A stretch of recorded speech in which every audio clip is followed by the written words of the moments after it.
In the last decade, more and more people have been gravitating towards the music scene.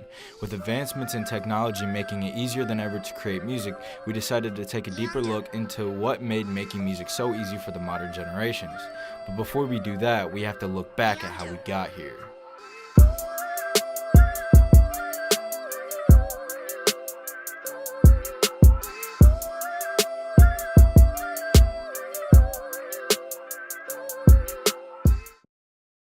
When we think about the origins of rap and hip-hop, it really doesn't go back as far as you might think. In fact, it's believed that one of the first hip-hop records ever released dates back to only 1979, the Sugar Hill Gang's Rapper's Delight. And really, the hip-hop gang didn't get much traction until NWA came to the scene with things like Panic Zone and their debut album Straight Outta Compton. This was the true birth of hip-hop. Iconic figures you may recognize include Eazy-E, Ice Cube, Snoop Dogg, Tupac, the Notorious B.I.G., and Suge Knight. So with all these artists blowing up doing crazy things, they needed direction. People like Suge Knight created record labels like Death Row, and further on in the timeline, Eminem with Shady Records. Speaking of Eminem, it wouldn't be real hip-hop history without touching on what he did for the rap scene.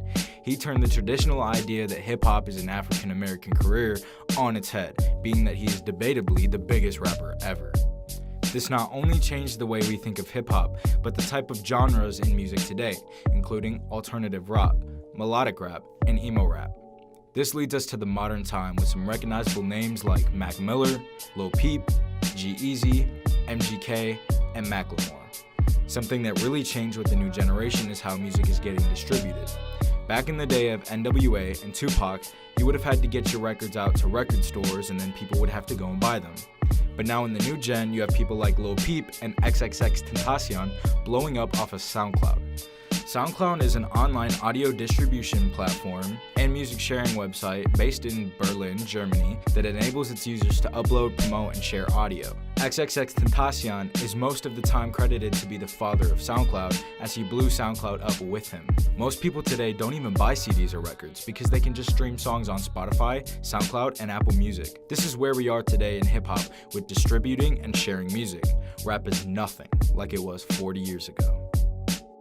Now that we've gone through the history of origins in hip-hop and music, we decided to get some inside information from local rapper Esra and Kwam.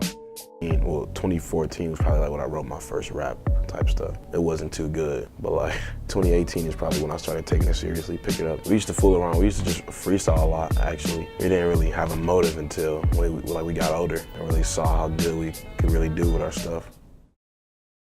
Tools and software have become a lot more accessible in recent years due to technology advancements making products cheaper. This is one of the reasons music creation has become so popular. To create music, we have to know what tools are used for recording and what software is used to mix the audio. Yeah, basically, the mic, the computer, you feel me? Ideas. Probably more people around you give you more ideas about like different types of stuff you can do.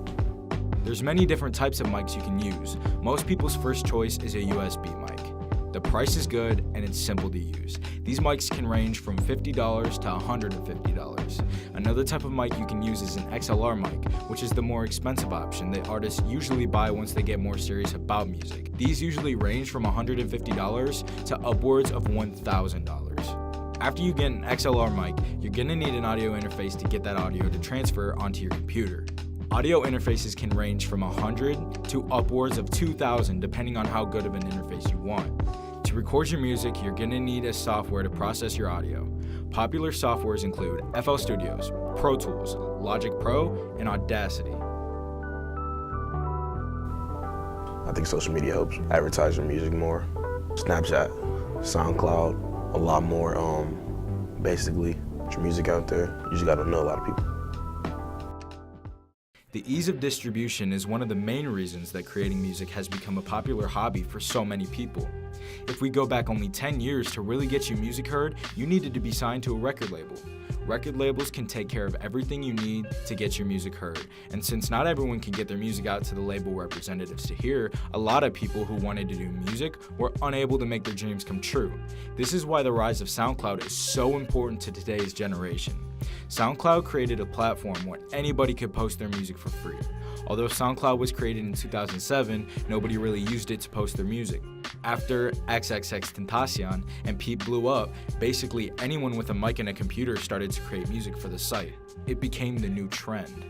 So with all this traction, it makes it so much easier to get yourself a record deal.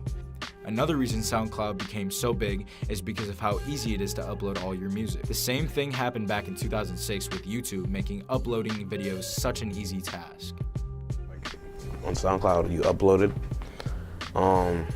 Really the hard part is finding a picture for the song. Cause like, you gotta like break down your lyrics and see like what picture goes good with this song, this and that. So yeah, the picture and the uploading process is probably the hardest thing. After taking a deeper look into hip-hop in the last 40 years, we can see a clear change in the evolution of the game. It's no longer just a hobby for a certain type of people, and it's accessible for everyone. Everyone has a genre they can fit nicely with and understand. The thing about hip-hop is that no matter what, even if you don't understand it, it understands you.